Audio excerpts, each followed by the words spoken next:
Yes, that's yours. If we're just, we're live streaming again, guys. We're live streaming again. So I apologize. We had to reset our live streaming, some sort of technology. We're going to, we're now going to talk about, we're back from recess, and we're now going to talk about the Edina High School Science Review, the course pathway recommendations. And Jody, if you could introduce the high school science teachers that we have, that would be great. I'm gonna have Mark start Okay, because I sorry. do get to talk on the next board report as well. So he's gonna save my voice for a minute. Excellent, thank you. Good evening, Board Chair Allenberg, Superintendent Stanley, and rest of the board. Thanks for having us here this evening. We have with us tonight Principal Beaton, Mike Roddy, and Julie Maggie. Both Mike and Julie are science teachers at the high school and have been part of this review process and the report that you have before you. Basically, we are here today because science standards from Minnesota changed in the summer of 2019. With 24-25 being our full implementation year. We're in that process right now, and we are at a point where we need to define kind of the pathways that students can take towards meeting those standards as they enter the high school. So this board report before you is really to articulate what those would look like, and really here to answer any questions and really have some discussion around that. And we'd like to open it up to questions at this time. Great, thank you. I'll turn it back over to board members for their questions or comments.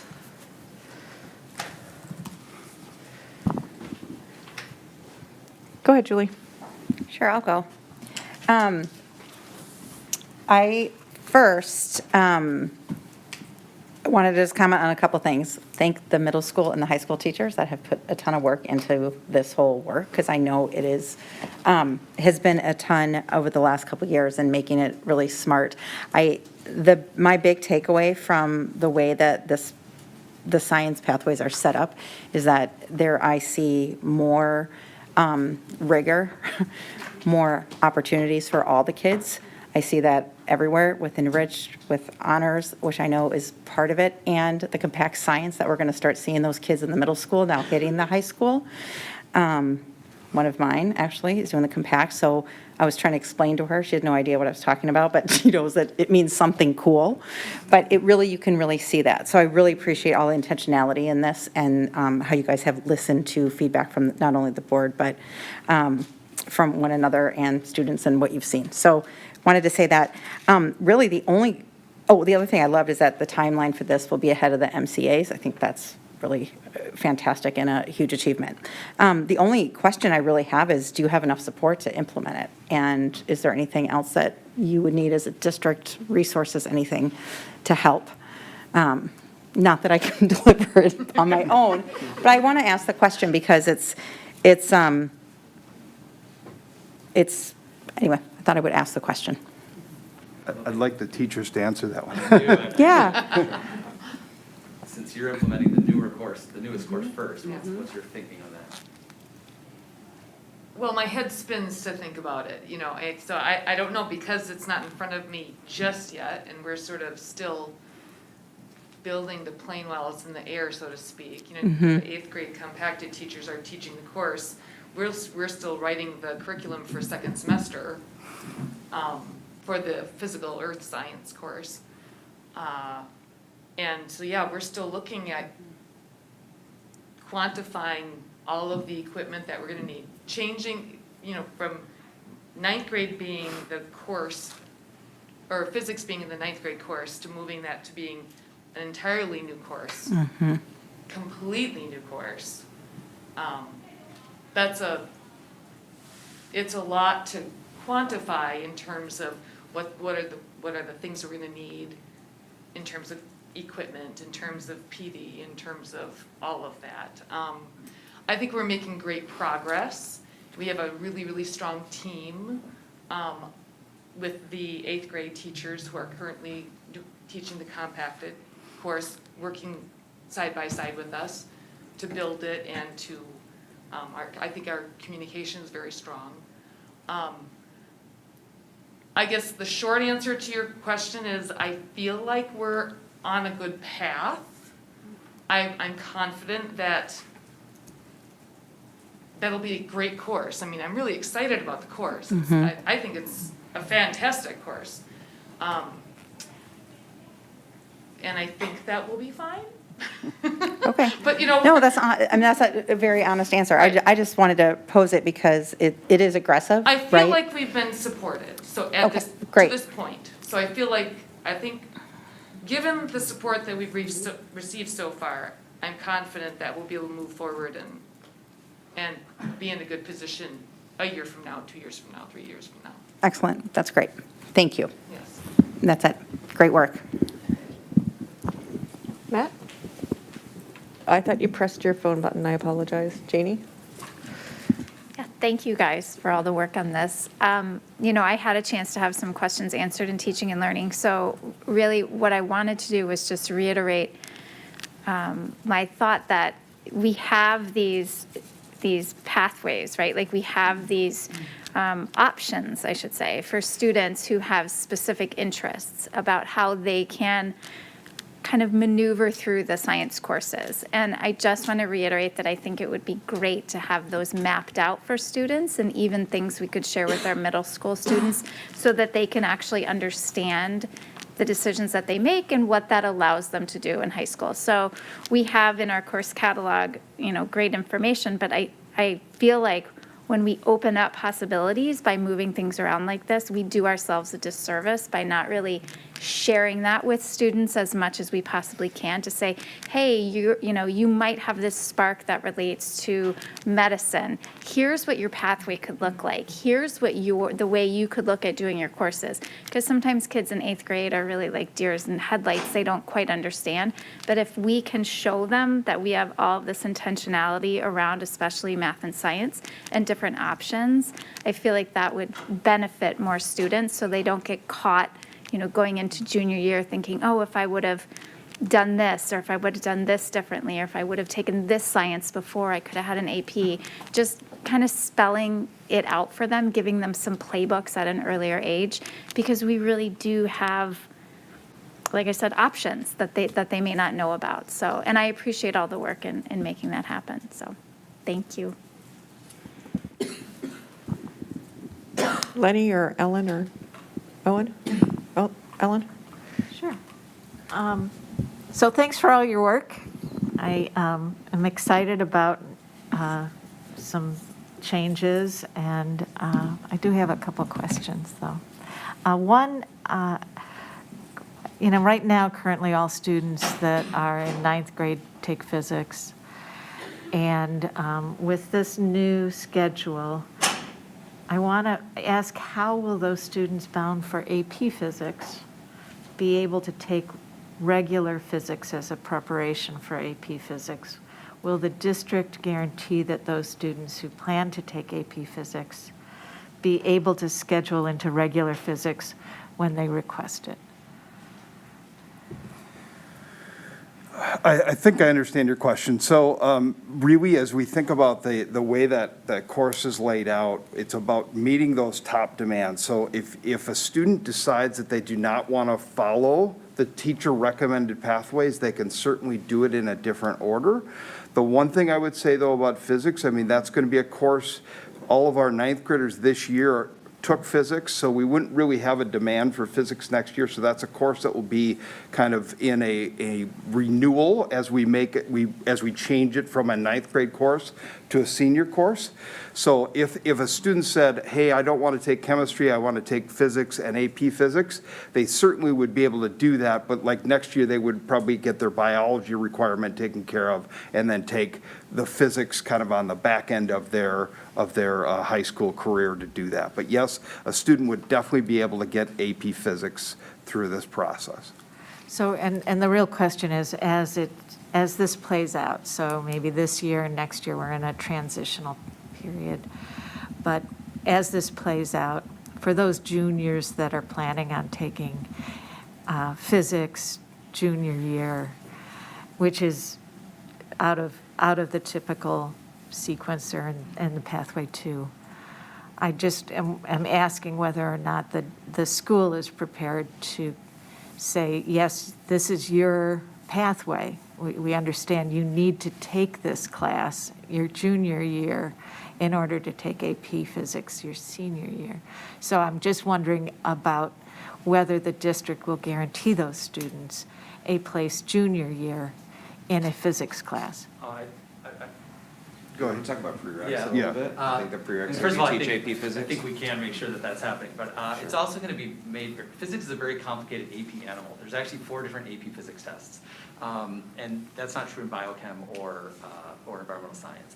So we haven't landed on what we think the new first-year physics course should look like, but personally, I'm advocating it be the lowest of the AP options, so that actually is an AP course. And then there would be a higher AP option later. And the course we offer right now is sort of in between those two things. And so I think it actually gives us some room to expand our AP Physics offerings a little bit and ensure that students who maybe only get that first year are still getting a pretty rigorous first year, because they'll still hopefully be taking an AP Physics course as their first year course. It's not the same AP Physics course that I'm teaching right now. It's a different course. But I think that actually has a lot of potential to provide students a couple of different tiers, depending on if they're going into engineering or they love it after the first year and decide, you know what, I want a second year. And that does mean students who think they might be interested need to get that first year in by the end of their junior year. So we're very aware that that's what a student would need if they're ever going to take 2 years of physics while they're in high school. So that's very much on our radar. But how that's going to unpack and what students' course taking choices will look like isn't something we can completely predict, because we don't know if the population to choose 2 years of physics will actually show up on the scene or not. So it's hard to know how all of this is going to impact some of the choices they make later in high school. But we do know that's a kid who wants a lot of physics needs to make sure we get that first year of physics in as a sophomore or junior. Right, so the new physics class would be like AP Physics 1, and is that taught with what, algebra, or is that? Correct. So not calculus? Most schools do it as the first year physics course. It's increasingly common to see that as the first year physics course. Okay. So we haven't landed on that fully. And that's part of, as we're still in this review process, we know that physics is a course that is one of the courses that we really have to relook at, retool with the new standards. And it's even more so because we're moving it from a 9th grade course that was not mathematics-based really to a senior course primarily that would be much more mathematically based. And then the additional, you were talking about the other AP courses that you are considering. Would that be AP Physics C, or is that? Physics C mechanics and Physics C electricity and magnetism. So right now, our physics course is primarily Physics C mechanics, and only some students choose to do the electricity and magnetism. If you really went with this 2-tiered approach, you'd probably push that second level to a faster pace and build in the electricity and magnetism more fully. Okay. Thank you. I know that there are many people that are listening that are very concerned about being able to schedule. So I'm just saying, I'm glad to hear that you understand that the juniors that want to matriculate in physics will have that opportunity. And then the other thing that I'm just going to state, I see that you're saying that all Minnesota standards bearing courses will have either an enriched or extended course or earned honors available. Are you contemplating eliminating any of the current enriched core courses that are currently being offered? I don't see, so once again, we're kind of still in this review process, but I certainly have not seen any demand towards, any push towards getting rid of enriched courses at any of the other levels at this point. Okay, great. Thank you. And let me see if that's it. I think that's it. Thank you. So I hate to interject, but we do have a policy that says we can't go past 10 o'clock without a motion to extend our meeting. So do I have a motion to extend our board meeting until midnight? So moved. Is there a second? Second. We will now vote to approve the motion to extend our board meeting. All those in favor say aye. Aye. Anyone opposed? Motion is approved. How do I make make sure I can stay. I just try to extend Principal Beaton's time here as long as possible. Raise my hand. So- That was a nay on that. Just lingering. Okay, and can I just, So I apologize for interrupting the questions for this section. I just wanted to get that motion in before it turned 10. Who motioned and second, please? Letty motioned and. No, I did. Matt motioned, Janie. Julie second. I'm sorry, Ann. I was sort of here. I was halfway here. Ellen, did you have another question? Or no other question. I Okay. just wanted to make a comment that I think that the science department at the high school is a super department, super strong, and I have full confidence that the pathways that they develop are going to be what our students need. So I want to thank you for your work, and thank you for your excellent instruction, so. Owen or Julie? Okay. I have one question. So the standards are going to be coming out, not this school year, but 2022, 2023, is that it? The standards from MDE? Yes, the science The standards? science from MDE came out in summer of 2019. Okay, I'm just,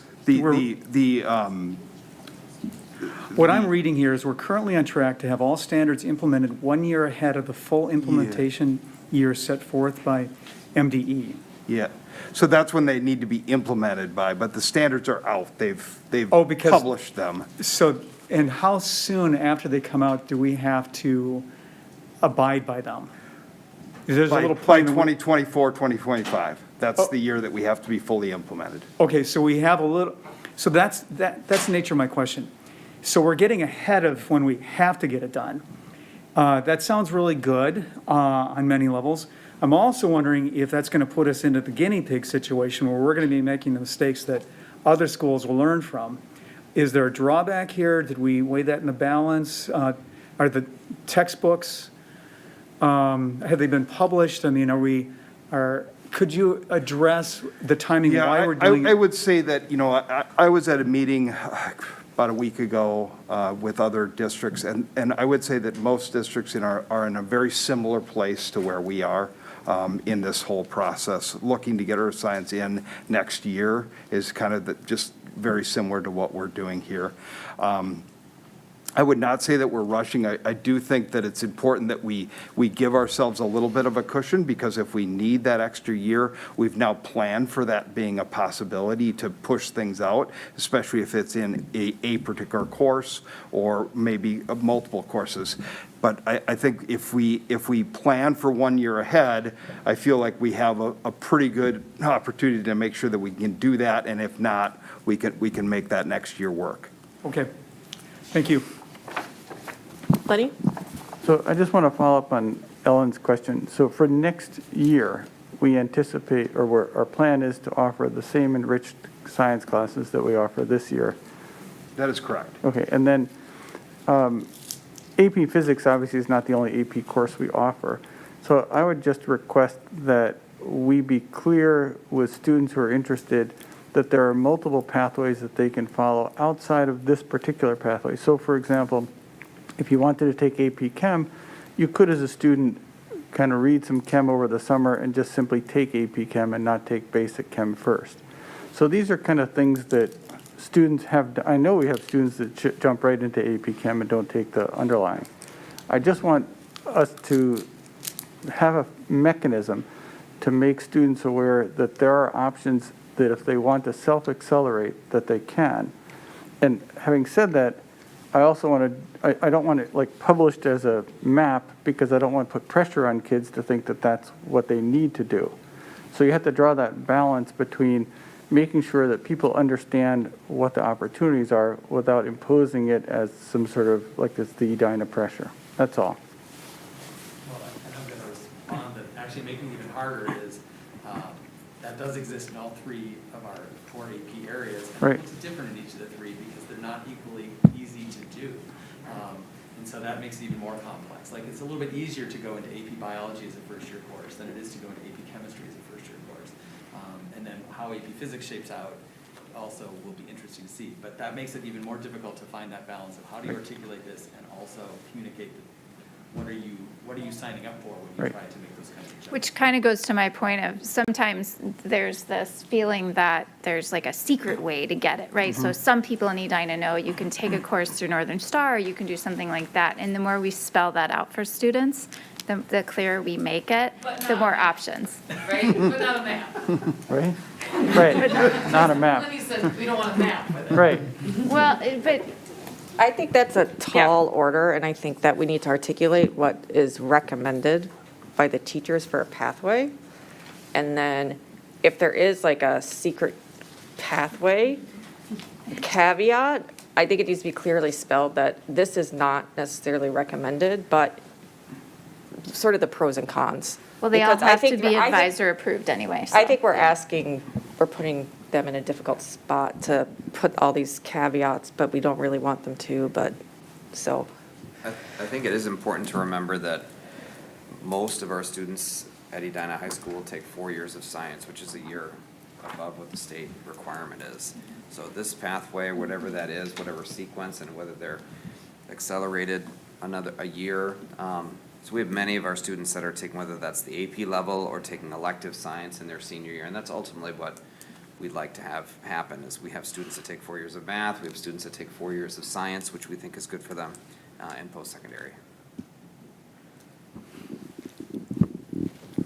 So I had one question or comment. I mean, first of all, I appreciate you guys doing this, especially through COVID and all the challenges that we've had as a district. But I guess my one concern / question that I have involves the definition of the two different pathways. And we talk a lot as a district about on-ramps and off-ramps.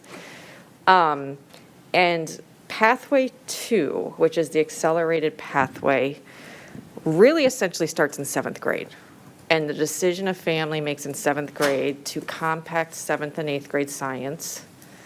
So then in 8th grade, you take 9th grade science. So then in 9th grade, you're freed up to take chemistry, and so on and so forth. And my concern lies in the fact that I would like to see, and I don't even know if this is possible or not, but for the vast majority of students, they don't take that accelerated path in middle school. So if I'm a student and I've entered the high school in 9th grade and I realized my passion is science and I really want to take advanced sciences, is there any way to create an accelerated on-ramp for high school students that didn't accelerate themselves through the middle school process? And that's my main question, because there could be students that want to accelerate and didn't realize they missed out on their option back in 7th grade. And so that's my basic question for you guys, and I don't know if that's something to Well, that think- was basically what I was, you just said it in a more eloquent way, but that was basically what I was getting at, is what are the options for kids once they get there? Yeah, If so, they- yeah. so I don't know if there's like, and I'm not even necessarily suggesting for this rollout, but if there are interdisciplinary classes students could take, or, I mean, I know that the requirements from the state are pretty heavy for each of these classes, so is there a way to do like a class and a half that you do half over summer? And these are just things I'm throwing out there, and obviously I'm not, you guys are like, that's a So, horrible idea, but. I would say, I think that there are a couple of options still from an acceleration standpoint beyond just really they enter that compacted pathway even in 6th grade. But there are a couple different ways. One is we'll be working with middle schools this spring here to create an on pathway that could be taken. So if a student in middle school makes a decision in middle school that they want to switch pathways, that we want to try and create kind of a way for them to make that change.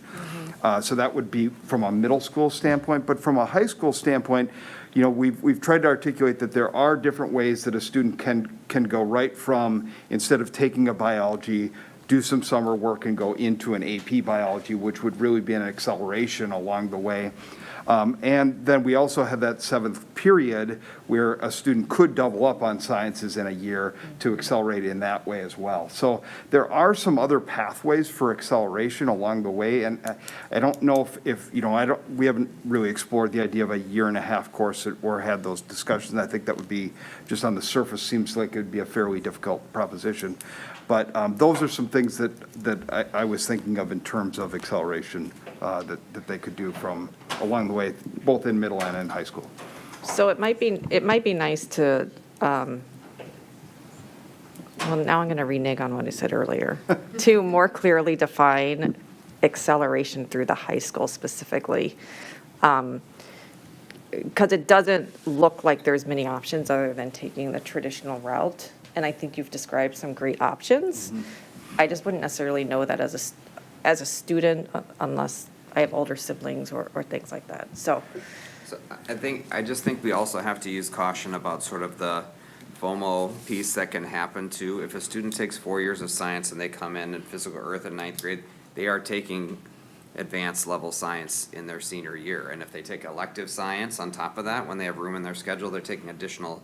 So you're talking about students that are, that are going through that pathway to come to the high school a year ahead that are highly accelerated science students. So I mean, beyond things that you could say, if a student came to our high school and transferred to our school and wasn't in the middle school and came in 9th grade and was highly motivated, I mean, there are credit by assessment opportunities. There's certainly summer opportunities. They could do that if they wanted to accelerate.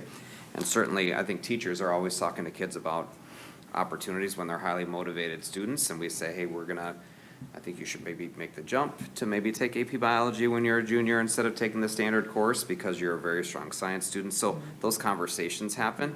I just worry about this map that says that somehow if you're not on this track in middle school, you somehow are not going to go to medical school, which is just not the case.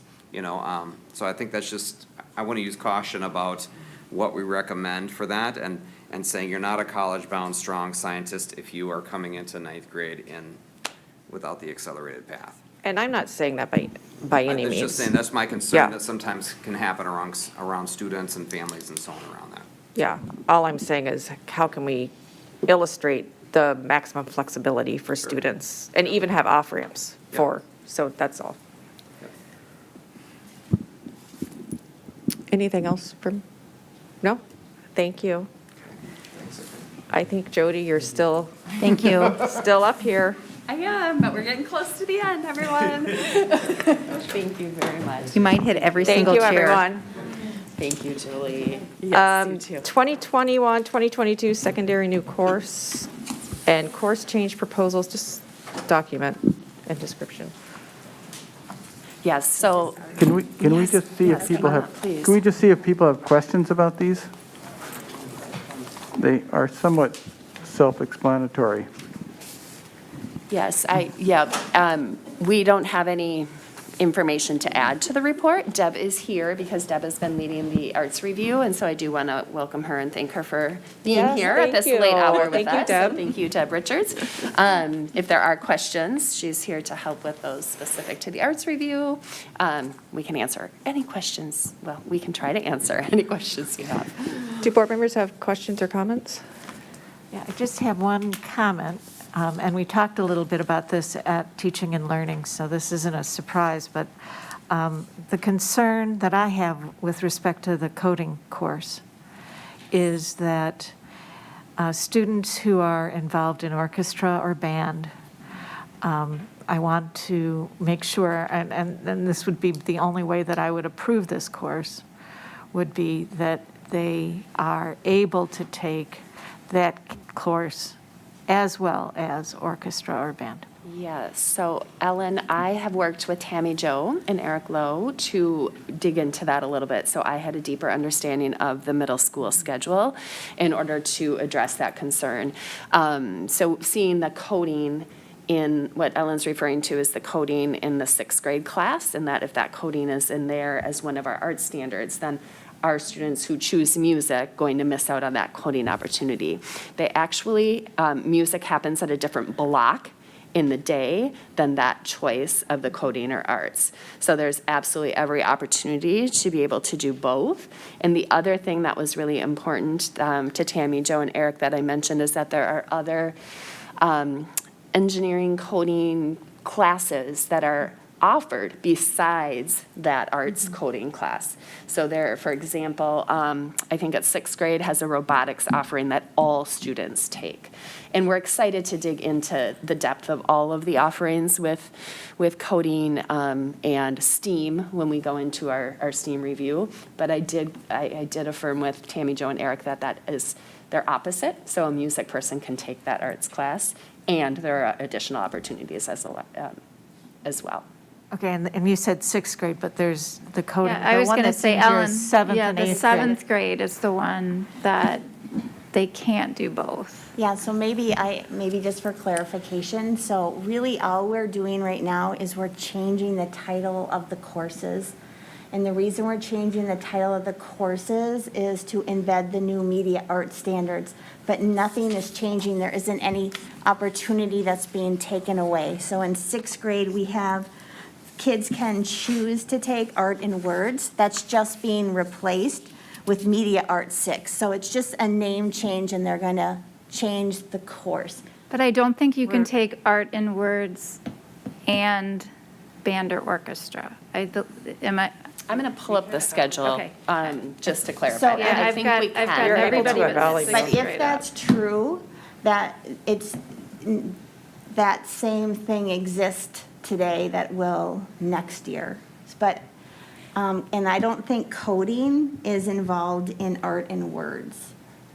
We're talking about 7th grade. In What's in 7th grade, there is, Southview had coding attached to their, they call it Art in the Digital Age. And then they included coding. Which is an elective. Right. So now it's just going to change its name, and they're going to continue offering the coding. Valley View didn't offer coding, so they are now going to be in alignment with Southview to offer the coding in their graphic design course. But it's not going to force students into, if you're taking a music, that you're going to be forced into not being able to take this class. So currently at Southview, as a 7th grader, when you choose an elective, it is a skinny, and it happens both A days and B days. If you're in band and orchestra, it is band or orchestra, A days and B days. You do not have an opportunity to add coding. So in Southview, they don't have the opportunity to take digital, art in the digital age, is that what you're saying right Correct. now? So Correct. then that would remain the same. So they cannot do coding There are- and music. But there are other There are other opportunities for coding coding. options. That is not the only place where the coding is offered. So 7th grade at Southview, right now, there is a design robotics class, Yes. one semester, 1 day a week, that you're saying that's where they are going to do, but they aren't going to Yes. do additional coding. And all kids take that, as Yes, what and Tammy all Jo kids said. take that. Yes. Yes. So she assured me, and again, I'll pull up the 6th, 7th, 8th grade schedules just to double check. I don't want to misspeak at all. But that students absolutely have the opportunity to do both, and that there's additional coding opportunities So in 8th grade, beyond they have this. one semester of flight space. Well, and I'll have to be honest, we didn't go into 8th We're grade not- because we're right. not Yeah. there yet, but, Yeah. yeah. So, So I'm just going to give you my last 2 cents on this, that I've been talking about this now for the last 4 years, that I feel very strongly our district should have a K-12 coherent technology plan, and it not be elective courses that all students have, that graduate with a certain understanding of technology and media literacy.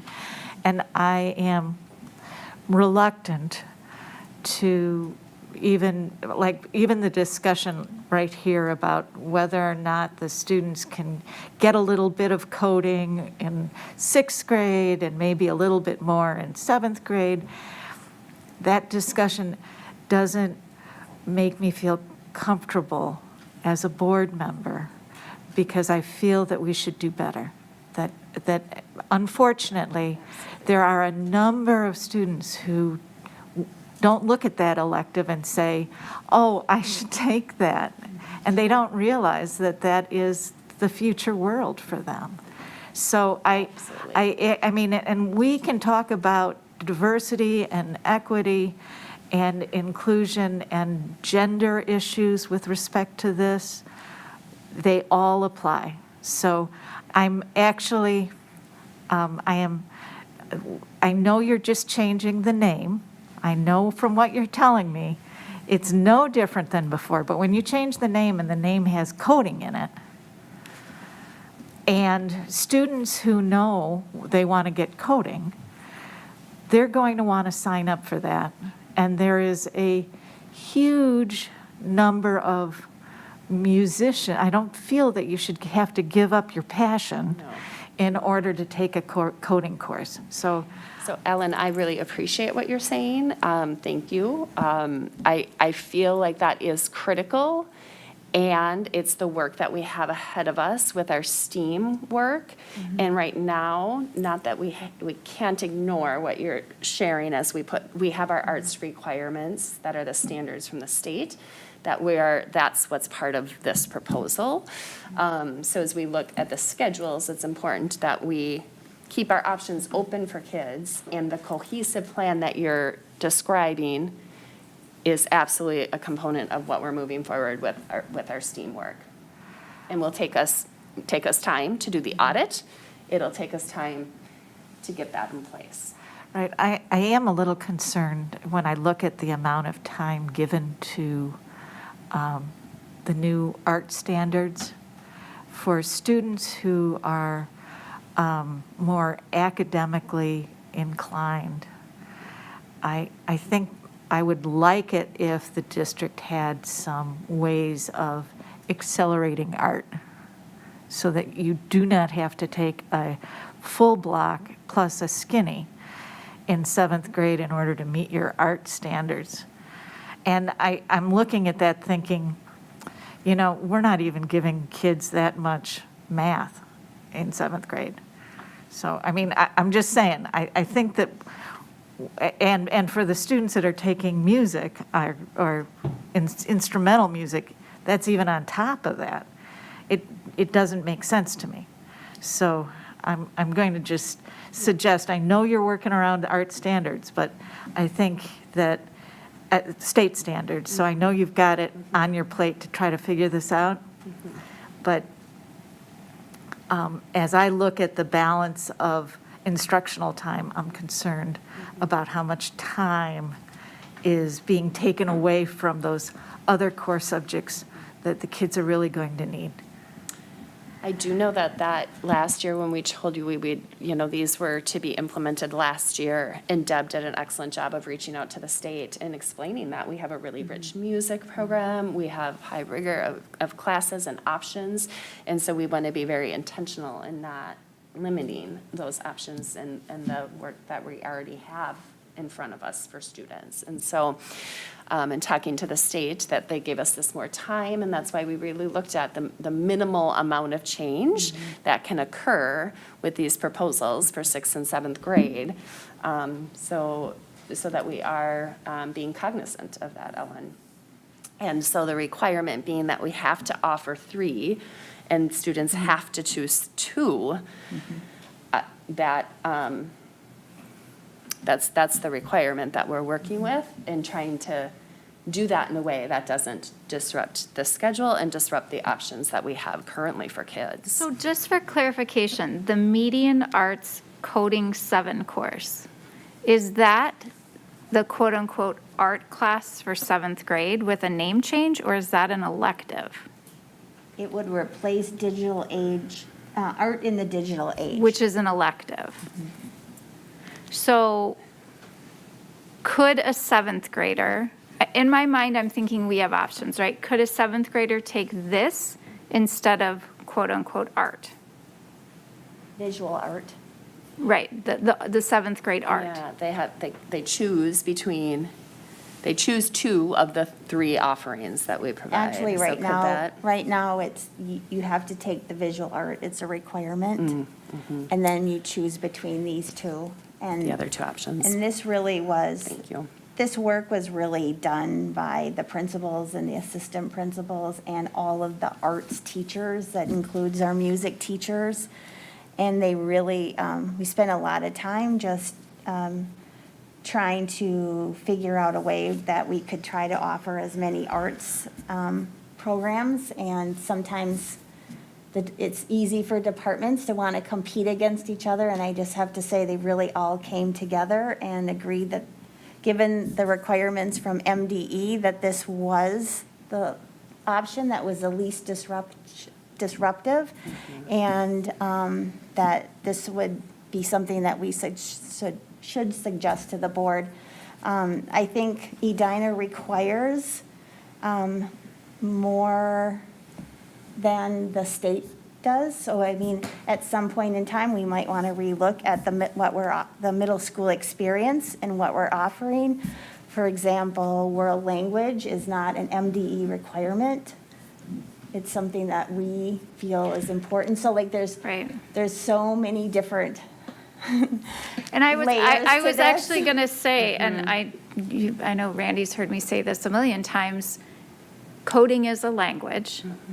And it may be a mindset as we work through STEAM to look at it that way, to offer opportunities that way, because coding is a language. I'm just going to echo what Ellen said. It is concerning that we are asking students in the middle school to either dedicate to our music program or to kind of go with this forward-thinking coding, which, if we're going to be a STEAM school, is something that's very important. So that is of concern to me. And I will just echo what Ellen said. I know it doesn't change tonight's recommendations, but it's a tough thing for our kids to have to decide at such a young age, so. And I think the win is that they will be offering coding now at Valley View, and they haven't in the past. So that's a real nice win. And the additional eighth grade class is a different class now. So currently, the seventh and eighth offer the same thing. And so as students took it in seventh grade and then wanted to take it in eighth, it was the same class. So we have added pieces of coding while at the same time bringing these pieces of the art standards forward, and hearing and honoring what you're saying as we continue to evolve, right? Our work, absolutely. How do we include that as that universal language? Is the eighth grade class a continuation of the seventh grade class, or could an eighth grade student? An eighth grade student could take it separate of the seventh grade class, or they could take it. There isn't a prerequisite. Taking both, because they're different, so they're not going to be having, so that's a add that is adding the recognition of the importance of coding and trying to keep that on the forefront as we move forward and know that we're going to expand on that into the future. Thank you. So when you say you're going to expand on that in the future, I'm just wondering, are you thinking of, and I'm looking even as we move from middle, it's a K-12 type plan that you'll be developing. Are you thinking about embedding technology, embedding coding into other core courses?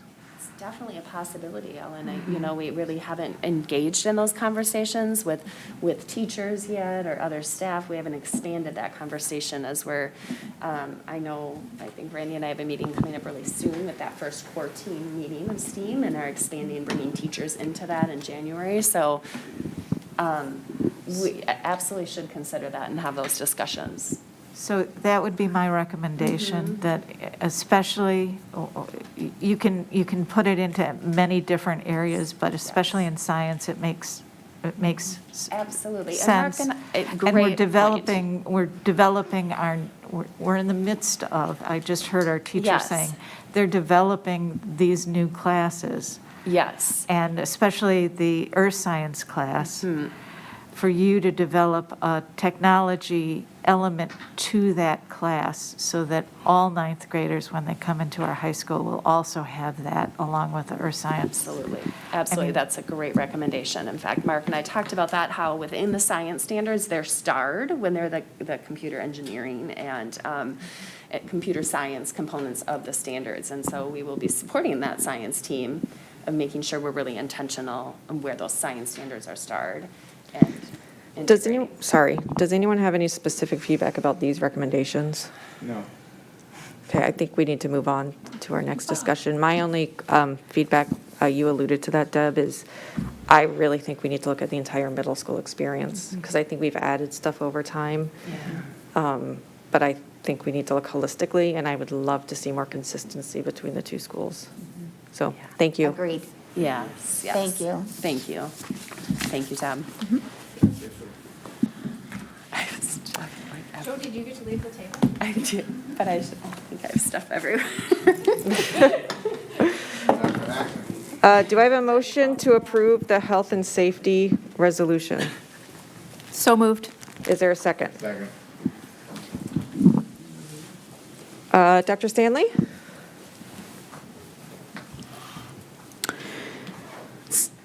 I'm going to invite Dr. Smazel to come up to the table as well.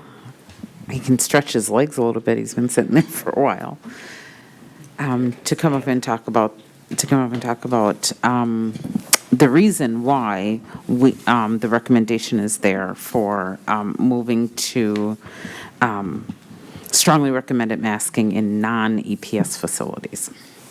Thank you. Good evening, Superintendent Stanley, Chair Ellenberg, School Board, community members. So the recommendation is to make the masking requirement from Universal strongly recommended for an off-site facility like Braemar. The reason is that it's currently just simply confusing to players and to families and to guests because Braemar does not have a masking policy. So before we play, people are not necessarily masked. After we play, they're not necessarily masked, and it's really impossible to enforce at that facility, being that this is an off-site venue. So we hand out many, many masks. People take them, toss them in the garbage can, and go sit in the stands. So we're recommending that this particular facility be masking strongly recommended. Is it just for this particular facility or Yep. all non-EPS facilities? Any non-EPS facility. I'm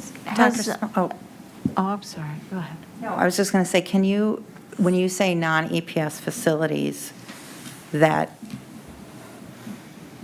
EPS students are participating in an event?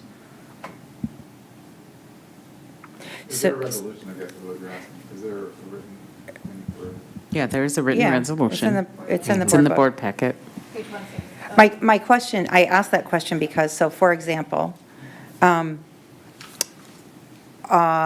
chair team, Edina chair, is going to go to Egan High School. And Egan High School, let's say, does not have, says strongly recommended for masks. So then that would not be an EPS facility, so our students would not be expected then to mask in that facility. Is that? Yeah, I that think, would be- which is the case currently.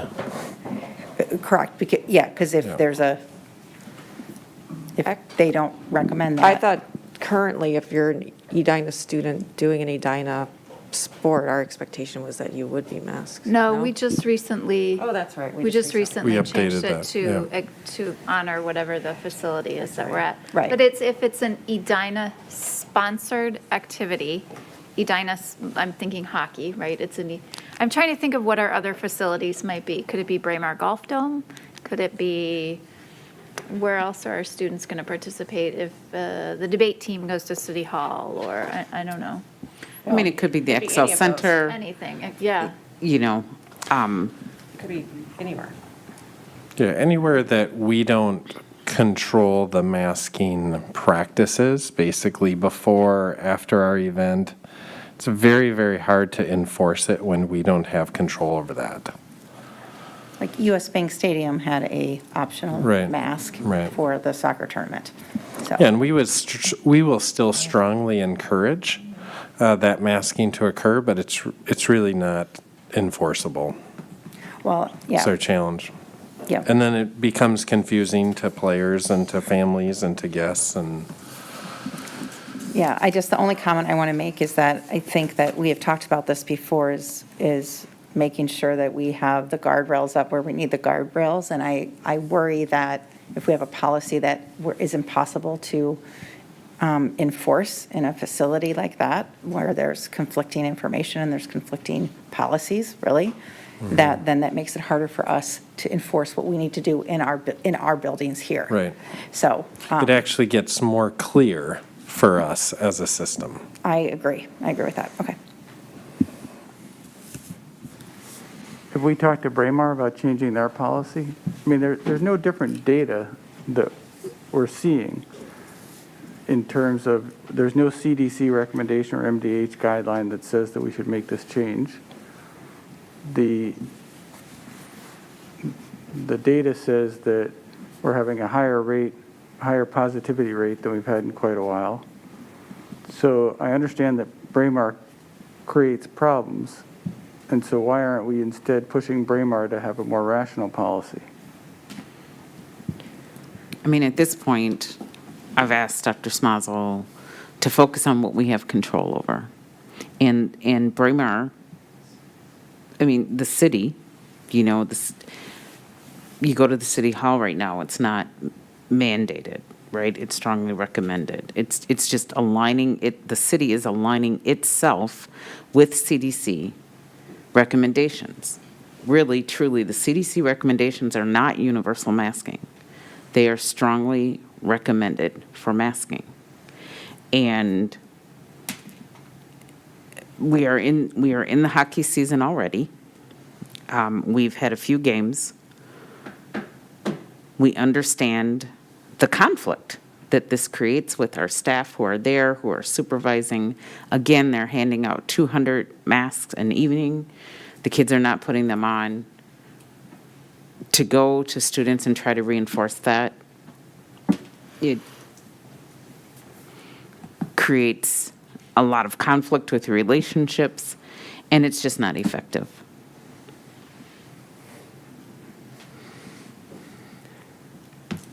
Do other board members have comments or questions?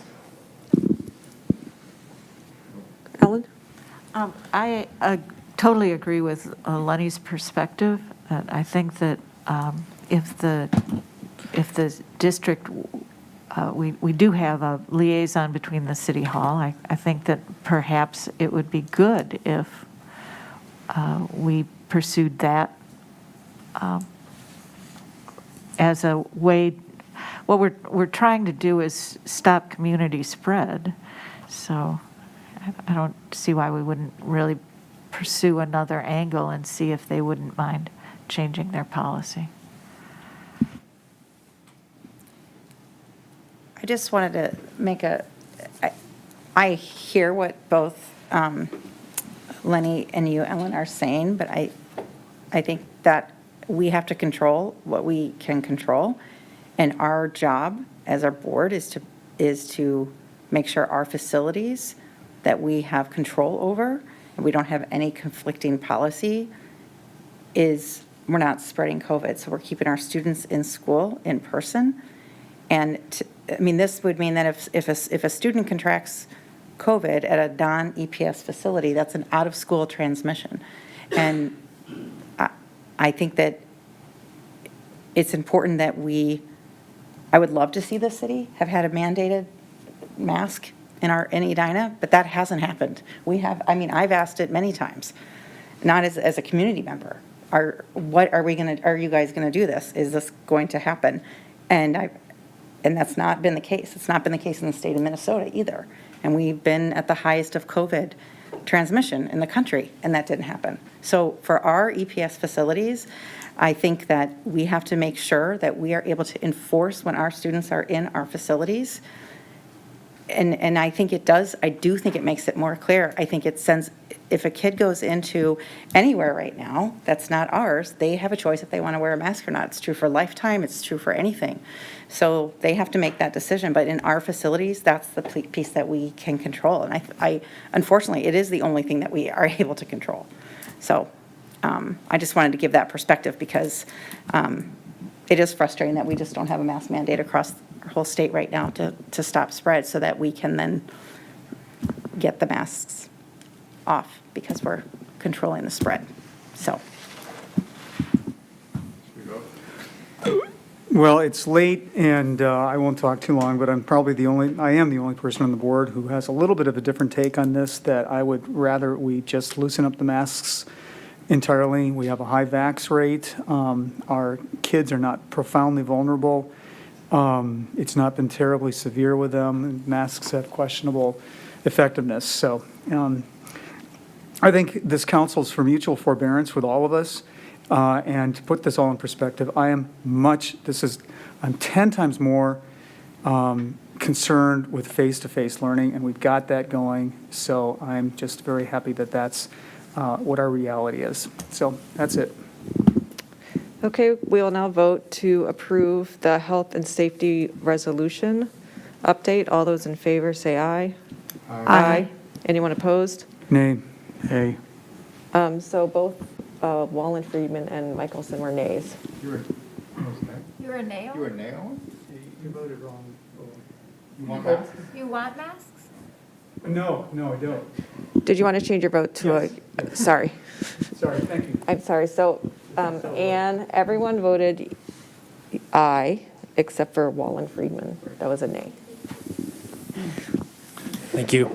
I was a little surprised by that, but thank you. Thank you, Randy. Do I have a motion to approve the tax levy certification? So moved. Second. So Matt was first and Lenny was second. Director Tope. Are you awake back there? Yep. Welcome.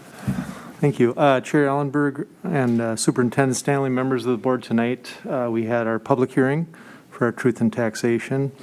For our Pay 22 levy, we have a 2.96% increase. We are under levying in our reemployment levy. And I would ask that the board certify the levy at $62,729,399.16. Are there comments about the tax levy? This is Matt, real quick, in my last meeting. I just want to say that, again, I think that the finance department's done a great job. We are not levying at the max amount, as described earlier. It is coming in under 3%. That's always a good barometer for where we can be. As mentioned earlier, the overall taxes that homeowners in Edina are seeing are flat to down in many cases across different demographics. I have been one to occasionally, if not often, push for taxing at the max level, because these taxes that we're able to control at the district level that don't need to go to any kind of referendum hit individual households on a very minimum basis, but make an aggregate positive impact for our offerings. I agree here with not going above 3% and not taxing at the maximum level as recommended by Director Tope in the Finance Department. So I think this is great for everybody, and I would support us moving quickly to approve this unless there are questions. Any questions or comments? We will now vote to approve the tax levy certification. All those in favor say aye. Aye. Anyone opposed say nay. The tax levy certification is approved. Thank you, Chair Ellenberg. Thank you. Thank you, Director Tope. Do I have a motion to approve the Early Learning Center curriculum recommendation? So moved. Second. Lenny did the first, and Janie did the second. Who is here? Oh, is that you again? Come on over, Jody. We have Director D. St. Hubert here again. Okay, we've talked about this.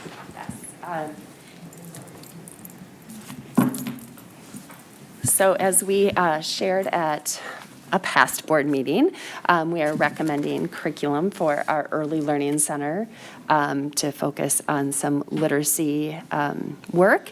The team is excited to move forward, and that's where we're at today. So the recommendation in front of you is for action and approval of the curriculum materials. I move approval.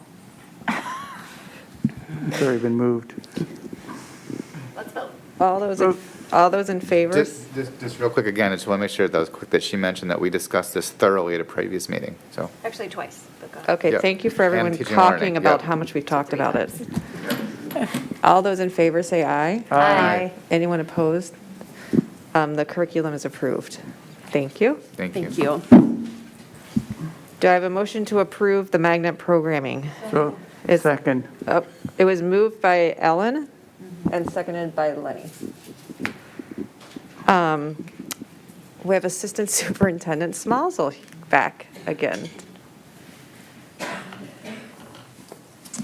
Good evening again, and I will I'm be sorry, and joined Principal Bergman. by Principal Bergman and anybody else who wants to jump here. I have just a brief narrative that I'd like to share that I think addresses some of the questions that have popped from staff and from community members. So I'm going to just go through this for about 2 minutes, and then we'll turn it back over to the board for questions. So in the past few weeks, we met with Countryside staff a second time and held an online meeting with Countryside families. There were numerous questions that came up, so I'm going to try and summarize some things about that. So the administration recommendation is to bring Spanish immersion to Countryside. That one is based primarily on available space. So the open enrollment at Countryside is 30%. When we looked, and that's predicted to remain consistent for future years, when we looked at the other two schools, Creek Valley 23%, Cornelia 17%, but both are predicted to have increases in resident and populations, especially as some of the new construction moving into those neighborhoods. Starting the program next year as opposed to waiting provides many families with this new opportunity, which is important considering the high demand for language programming in our district. Also, this provides stability in our enrollment and stability in our budget. Last year, we lost some families to some language programming outside of Edina. This year, we lost more. If we wait, we will most likely lose even more. We have the capacity to launch this and to do it well with the scale that we have proposed to the board. The construction proposal allows Edina to offer an additional section at Countryside at each of the grade levels. We've identified 6 additional regular classroom spaces or special education spaces with the help of Jeff Jorgensen. And then more recently, looking at kind of our bathroom configuration there and potentially a multi-use space in terms of needs. Art and music have plenty of space to accommodate the additional sections. The media area is sufficient but might require some reconfiguration. The parking lot is due for a remodel, and so that would be something that would be incorporated into this construction plan. The playground implementation at Countryside would continue, but we might need to revisit that in terms of some exact layout. The staff also spoke about how small the staff lounge is and it's a closet, and whether there was something that could be done about that. So our point is that these are all questions that we'll process with the architect and then bring back the construction proposal to the board. Is John still here? Okay. I believe that will be in January, but I need to probably double check that with John Tope. The additional staff and materials needed to support the program would be funded from the additional student enrollment. We typically get about $9,400 per student for student enrollment. Initial startup costs of about $50,000 would be necessary. That was proposed in a previous budget that we had presented to the board. The hiring of 2 kindergarten teachers, additional specialist time, curriculum, selection and teacher training would begin this spring and expand by 2 sections each year. So many people had questions about, well, how do we fund this? And we fund it through the additional enrollment that we would pick up. So this offers a way to scale into this as a district over time And you heard a great presentation about our comprehensive literacy plan, and obviously that is priority number one across the district. But closing the achievement gaps and growth in literacy skills is critical to making sure our kids are prepared for the future, and those things will be enhanced by a two-way language immersion program. In addition to taking advantage of growing brains when they're young in terms of learning the language, this program offers the district a research-based gap closing strategy. If approved, we will launch a CP study to understand the choices that families are making and the potential impacts of those choices. We've seen waiting lists for CP decline for the last 5 to 10 years, so we would say, well, there's less demand today than there was 5 or even 10 years ago. However, that doesn't take away any of the important meaning and impact that CP has had on families and students over the years. It certainly has had a great impact. We heard a lot of that from our families. We will not understand the impact, though, of an additional choice until that additional choice is in the mix and then registration is complete. Family choice then becomes the driver, and we would be launching a study in January of the impact of this additional choice in there. Current open enrolled families at Countryside would not be impacted by the decision, though future open enrollment at Countryside would be decreased. There'll still be some room for younger siblings of current open enrolled families to be able to follow suit at Countryside. In terms of teacher staffing, there were some questions from the teachers about the staffing process.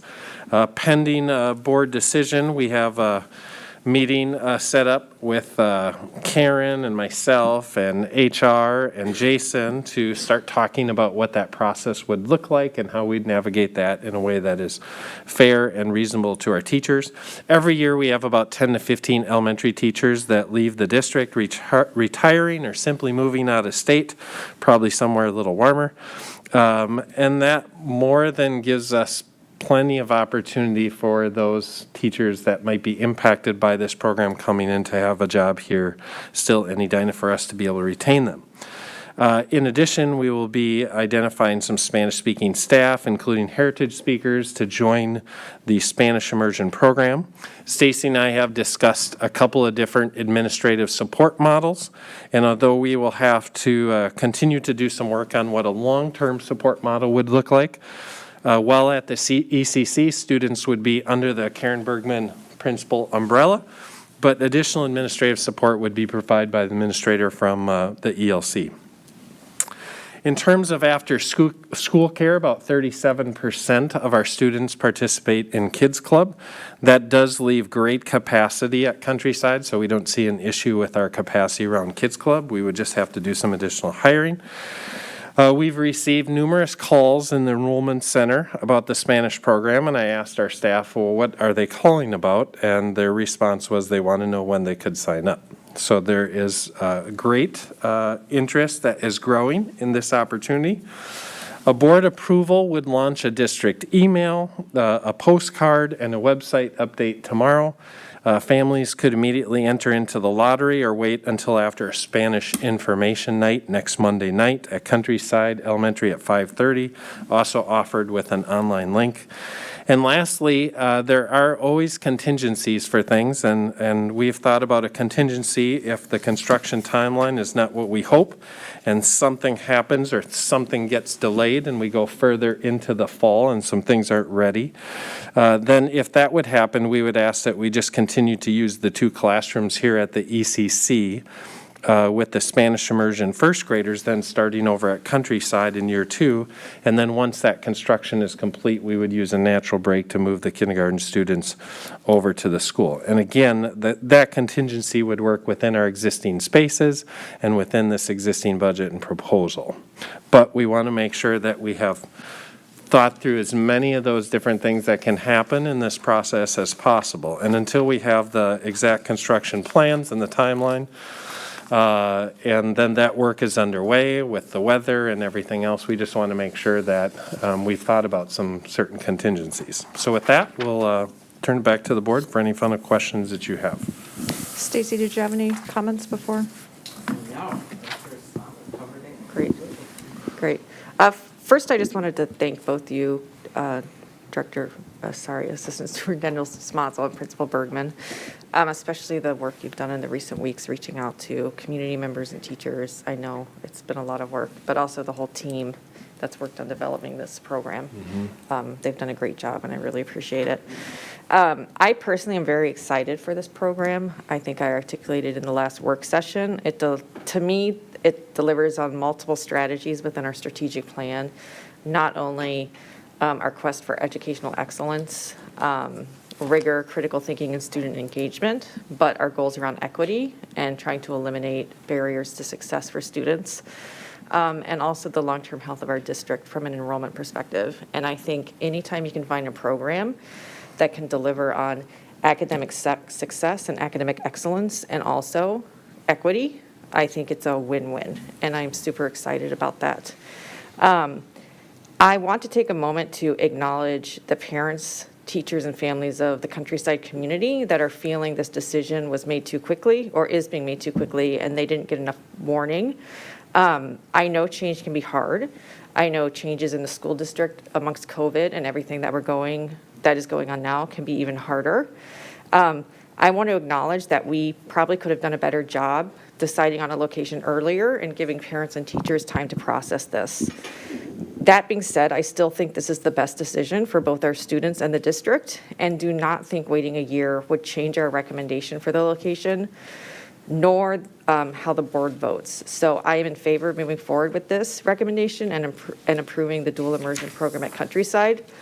This is different, but reminds me of when we changed start times, and there were many, many parents and people super apprehensive, and they were saying, just wait a year, give us more information.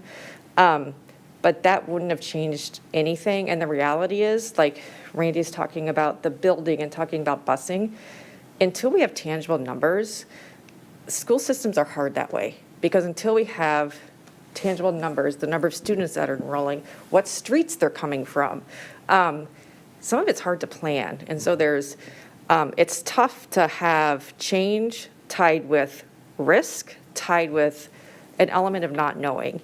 And I just want to acknowledge that for our parents, but also say that I have full confidence in this and the team working on this, and I really am excited about this.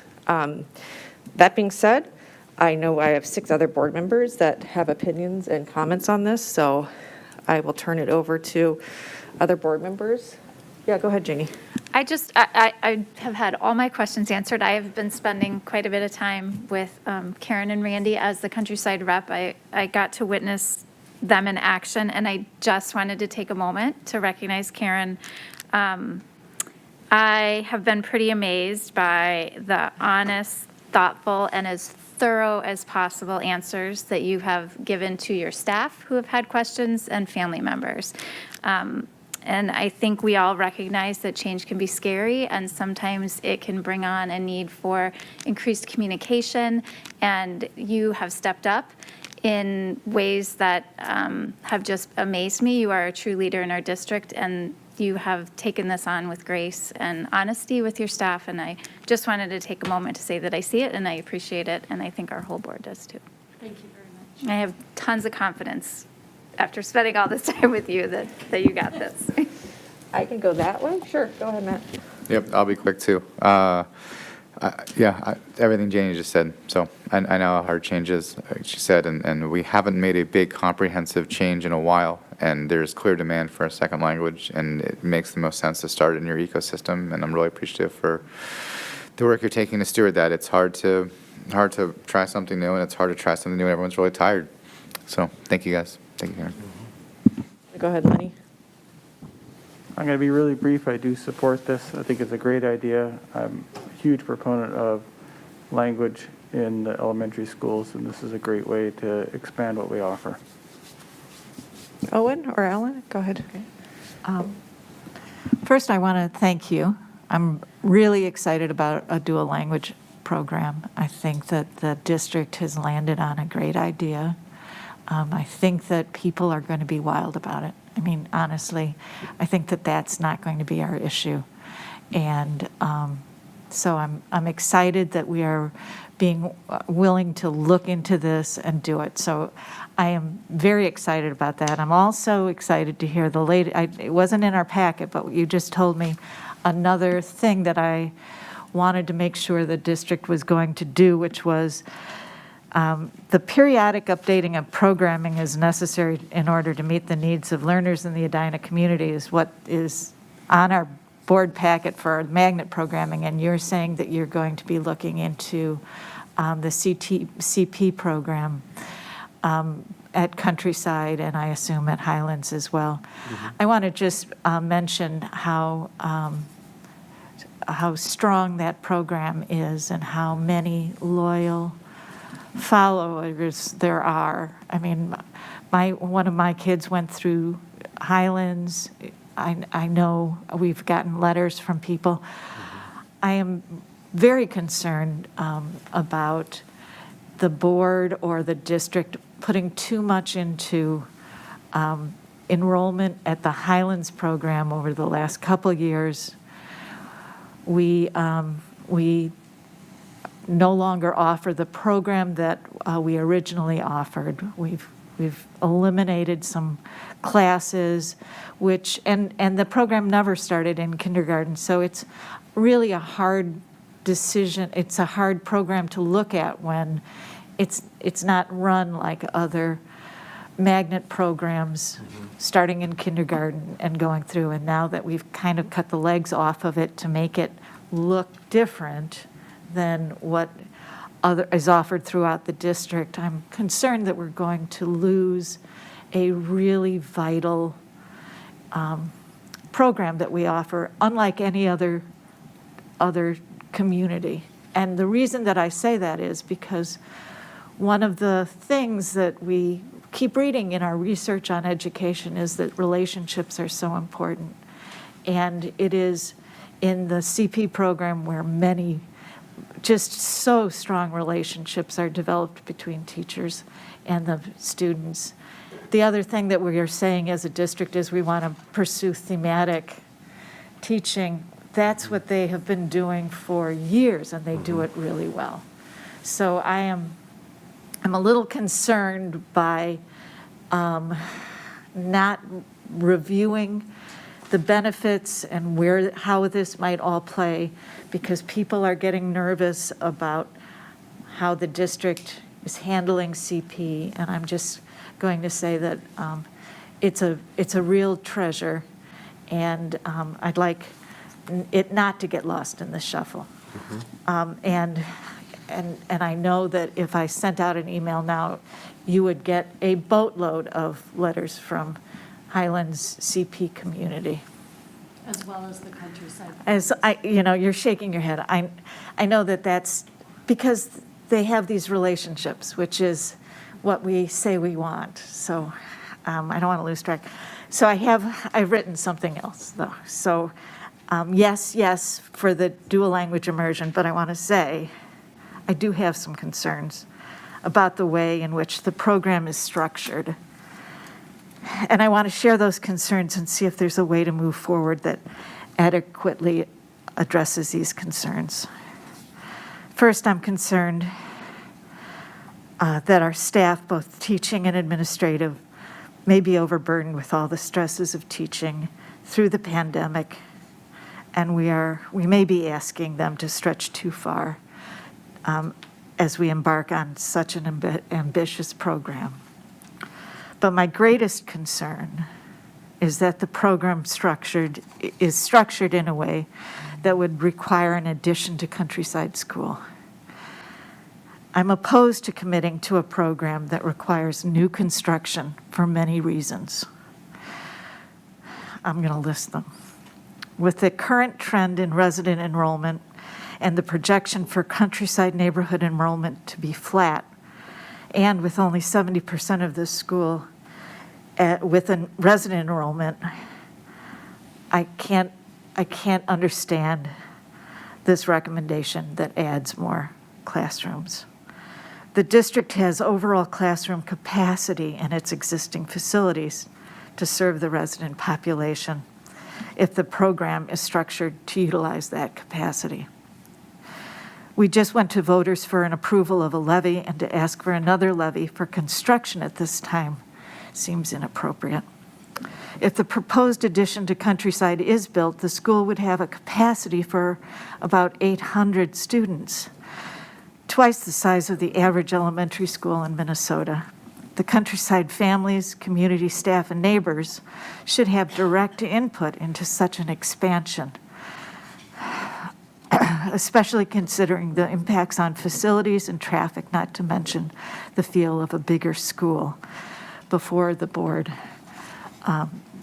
moves to approve this. I believe the plan, with the inclusion of the construction at Countryside, is not in alignment of the board-approved guiding change document, the not how. And this was my concern as I was surprised to see the recommendation for construction. I did not expect to see a recommendation for construction because in the guiding change document, it said the district will not exceed facility or grade level capacities. The program as described exceeds the capacity of Countryside, thus requiring construction of an expansion to Countryside. It also, in our guiding change, it states to create additional inequities in services among, our plan should not create additional inequities in services among schools and programs. This program cited at only one school with no stated plans to cite at other schools creates inequities across buildings. I believe the plan with construction at Countryside is also not in alignment with what the board has approved in its budget parameters, namely no new programs unless those programs are cost neutral and no new staff unless cost neutral. While it may be possible that the operating expenses of the program could be cost neutral, the program is structured in a way that requires expansion of Countryside School with major construction costs and levies, such as a construction project must be included in any cost analysis of this plan because the construction would not be required but for the magnet program plan. Finally, I do not believe the board should approve a plan whose implementation is dependent on construction in addition to a school building, at least until that construction has been presented to the public and approval for that funding, and construction has been sought and received. As I said at the outset, I am really excited and in favor of a dual language Spanish immersion program, and I also think that Countryside is an excellent choice for that program. I'm just not in favor of one that requires new construction, and therefore I wish to offer an amendment to the motion before the board.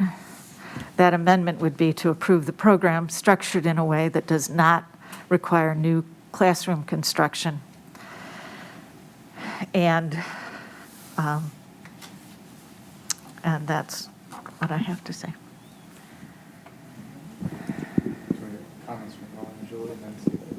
Or do you want to second the motion? No, we don't. You want to second it? I can second the motion if we're at that point. Yes. Yeah, a second. I've just made a motion to amend the original. Right, but we need to wait till Everybody talks? everyone talks before we vote on it. Okay, Go ahead. so here are my comments. I'm very excited about the proposal and concept, and I think it offers a lot to the families, to our district. Are you talking about the motion or the, Oh, the general concept. Are we talking about the motion right now? well, we have a motion on the table to amend, so we need to vote on the motion on the table. Okay, Or we could Before we discuss it. say anything else, Yeah, if we're willing to entertain the motion? yeah. So do people approve of the motion on the table to amend this so it doesn't include construction? I'd be firm no on that if you're asking for a vote. Well, we have to vote on it. We have a motion on the table. So, But does anyone want to comment before we vote? I have no comment. So, Ann, did you get? I don't agree with the financial characterizations, the work characterization, the time characterization, so I'm voting no to the friendly amendment. It's not a friendly amendment. It's a real, did you get that Ellen made an amendment and then Owen seconded it? Does anyone else have any comments? I'm supportive of it because I'm not excited about additional construction. We just put out the hat for the community on a levy recently, and I'd like to stay within the physical bounds, but we already have. We've got a guiding change document that says that we will not ask for additional construction, so that's why I'm supportive of it. Any other comments about the motion on the table? The only comment I would like to make is the levy that he's referring to as the technology levy. It wasn't a construction levy. All those in favor of the motion to remove construction from the proposal, say aye. No, Aye. All those opposed, say nay. Nay. Nay. The motion does not pass. And did you get the count of who voted? Okay, thank you. Now we can move on to general comments before we vote on Okay, the. so I think I was in the middle of mine. Yeah, It'll be sorry. really quick. I'd like to wait a year or two. I'd like to focus on some COVID catch-up. Our kids have not done as well as they could have last year because of distance learning, and it's across the state, but I'd like to focus on that. We've got teachers who are pretty stressed. I'd like to focus on that. And I'd like to give the community a little more time to process this change. The CP families, I think, were caught off guard by this. So those are my thoughts. Julie? Sure. Thank you. First of all, thank you guys so much for being here so late in presenting this, but it is not a reflection of all the work that's gone on that we're having this conversation at 11 o'clock at night. I think it's 11. Anyway, I just wanted to say I have a couple notes, and then I have two thoughts that I want to make sure is front of mind. I'm very much in support of this program. I think that our board gave direction in a guiding document, and this plan that you've brought forth fulfills that guiding document. It's fiscally responsible. It aligns with our strategic plan. It's visionary for our district and looking ahead at what we need to do to keep growing as a district. And so I'm really appreciative of all the multiple perspectives that you have, especially over the last couple of weeks, but even before that, for the past 4 to 5 years that we've been talking about this, from a district-wide basis, from your site base, right? Everything that you've done at Countryside, our students and the student needs and where we're trying to take our students in our district, staff, and the community. The community has said that they want this, and we know that our students need something like this. So and we've also demonstrated that. We have a wait list at Normdale, all the reasons that all of us have said. So the other thing I wanted to address is that changing document talks about growth, and nowhere in that document did we say that no construction would take place. I just wanted to say that for anyone listening from at home, that was not, you didn't go around what the board had given in terms of a guiding document plan, in my opinion. There is no new levy. It's very fiscally responsible, and the funding is They are playing. it is. It's a lease. It's a lease, Levin. So all that said, so there's two things that I want to make sure.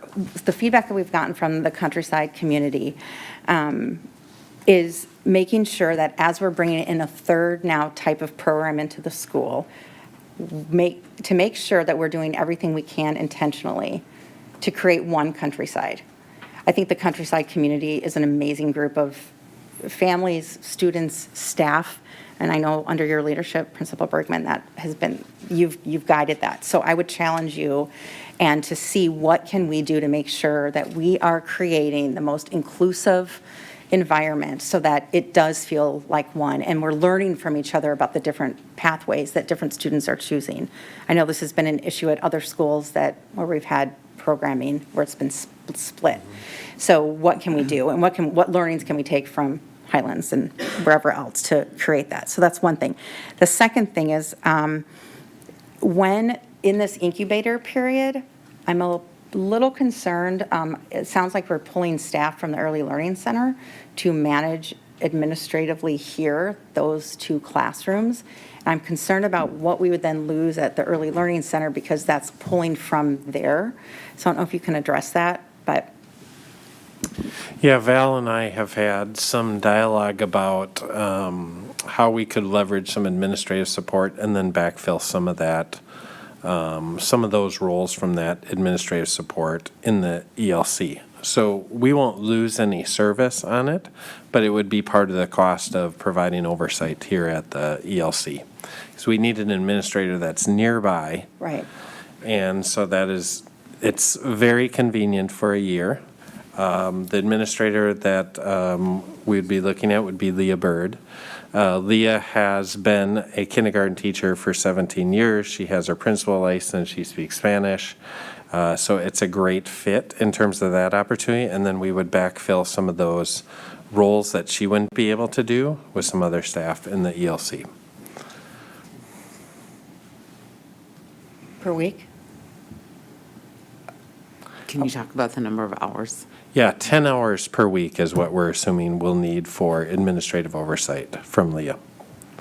Okay, did you consider hiring, I'm just concerned about the Early Learning Center. We have things that we're working on there, so I'm really concerned about that piece.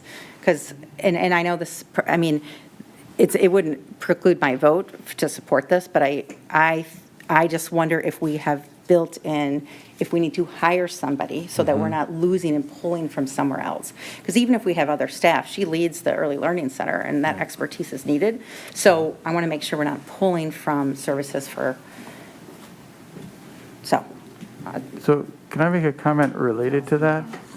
Which is, my understanding is that there is a risk if we do not have this program that we're going to see some decrease in enrollment. And that if we do have this program and it's successful, we would see an increase in enrollment, at least as to that extra class. So what I would suggest is that if we find that there is a significant enrollment, so we get to 48 students, that you reassess where we're at, and if you need to hire a 0.5 FTE to provide oversight, it is within the fiscal boundaries of what this program would accomplish in the first year. So rather than sit here and worry about, and I'm not suggesting that, we shouldn't take 10 hours from Leah, but I think you need to look at what oversight is needed, what we need to put it in place. And if we're seeing the 48 students, take a look at hiring someone to help bring this program up to speed. It addresses a number of the questions people have said about, well, we're overbooked, we're stretched too far, we need to catch up on other things. Because the reality is, this is not going to take away money from other things that we could catch up with. In fact, it's going to increase money into the district. So if we don't do this, we end up with a tighter fiscal situation. So I'm not really concerned with a number of these things, but I do want you to keep in mind, if there's additional revenue, maybe we put it towards additional resources at the district.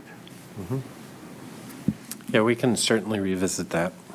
Yeah, and I think it actually, especially if we get ourselves in a situation where we have the crossover, right? So if we are in that spot where we're going to just move the first graders and keep the kindergartners here for that extra year, then it would be vital for us to have somebody who can dedicate that. And this is nothing against Leah Bird, it'd be for anybody that would come in that already has a role and responsibilities in our district. So that's it. Other than that, thank you for listening and the questions, and thank you again for all your work. This is great. Ready to vote?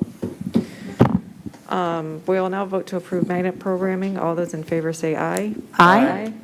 Anyone opposed, say nay. Nay. Did you get that? Ann, Ellen, and Owen were nay. The motion is approved. Great job, team. Thank you. Congratulations. Thank you. Do I have a motion to approve policies 627 and 912? So moved. Is there a second? Second. Julie and Lenny. Owen, sorry, I drawn a blank when I was staring at you. It's late. We talked about both these policies at the September board meeting. The educational program 627 deals with some language cleanup and some concerns around discipline issues with credit-bearing activities or not credit-bearing activities. And 912, partnerships with community organizations. We are looking to rescind that. We've got some redundant language in that, and so that's the high-level sum. Are there any questions or comments from board members about these two policies? We will now vote to approve policies 627 and 912. All those in favor say aye. Aye. Anyone opposed, nay. The policies 627 and 912 are approved. We're now moving on to board, leadership, and committee updates. And the first thing is I have a report on the informal midterm review, mid-year review of Dr. Stanley. So I have something to read here. The school board completed an informal mid-year review of Dr. Stanley on November 30th, 2021. The purpose of this was to provide mid-year feedback and was not a formal review of Dr. Stanley's performance. Overall, the board stated that Dr. Stanley's performance was excellent. The board emphasized the work that she did in putting together a cohesive return to school plan, her work on recommendations to the board on magnet school options, her work in moving forward with the comprehensive literacy plan, leadership development, and her own onboarding. Particular positive mention was also made of her work in providing proactive communication to both the public and the board, setting and communicating clear terms regarding the return to school plan, and being a positive force on behalf of the district. In terms of areas of improvement, the board would like Dr. Stanley to consider being more flexible in relation to deadlines. There may be times where plans need to be adjusted and deadlines extended. In those circumstances, the board is open to discussions regarding adjustments. The board thanks her for her work and looks forward to continuing to work with her. So thank you. It's been a whirlwind 6 months, and we really appreciate what you've brought to our district, so thank you. I believe that Julie had a committee update. I'm going to make it super fast, but this is from, I'm on the, as a board, I go to the Community Ed Advisory Council. I'm looking at Val, with Val over there. Yes, but I just wanted to highlight a couple quick things that I thought would be important for the public, if anyone's still watching from home, and for board members. One of the things that came up, our communications department, as you know, launched a new website, and there has been a huge increase at the Edina Resource Center because of that website launch, and a lot more connections to families, finding the information faster. So thank you, Mary. And I know that that came up, and but they saw a 40% increase in online activity, which I think is a huge accomplishment. TEDx Edina is planned for next October 29th. It's a Saturday. There's also going to be a TEDx Edina Youth Night the night before on Friday, October 28th. Application process opens in January for anybody, so keep an eye out for that. I'm sure that will come out through Community Ed. The other quick thing is that Community Ed is also, they reported out that they are starting a new community tutor center with high schools to start, and that's launching in now or through January, and they'll be offering morning, after school, and some evening hours in different locations throughout Edina. It is a huge partnership, and I credit the Community Ed staff for really taking the charge on that and working with the tutoring center at the high school. And then next Friday, there is a wood shop in this building that was remodeled and redone. It is awesome, but there's an open house next Friday during the day between 11:30 and 1:30, and you can see what people are doing. And I would just like to shout out, there are more women sign up for wood shop classes than ever before. The end. That's it. Outstanding. Last but not least, I would like to extend a huge thank you to all the individuals that have helped us successfully run our vaccine clinics we've had over the last many months. We truly would not have been able to do this without tons of volunteers from our community, our own district health services staff, our custodial staff, and our own administration. I'd also like to thank Community Care Clinics who run these vaccine clinics, Dr. Sarah Preble and Dr. Ann Griffiths, and all the healthcare volunteers who not only are over at their limits in their own jobs, but then take the time to come and help vaccinate our own students and staff and community at our vaccine clinics. Our last clinic, we vaccinated almost 1,500 students, elementary school students, and have an extraordinarily high first vaccination rate for elementary school students. And I just couldn't be prouder of the teamwork between the community and the schools. And thank you so much to everyone involved in that. Okay, I do have one leadership update Yes. from the clerk. I just wanted to say, as the clerk, it's truly been an honor to serve the Edina Public School community. I want to thank all of the many community members, students, and staff, so many whom I'd never met before, who reached out to me throughout my term with words of encouragement, gratitude, and sometimes with shared dismay. You all made my job fulfilling, provided me with perspective, and have kept the wind in my sails to keep me inspired to try to make positive changes. I want to say thank you especially to the staff members that I have known over 31 years, the 31 years that I've been a part of this district. You're the ones that created the educational space where my children thrived, and I can never adequately express my gratitude for your service and your care. I truly will miss all of our interactions, and I just want to say again, it's been an honor to serve. Thank you. Thank you, Ellen. With that, I appreciate that. With that, we are adjourned.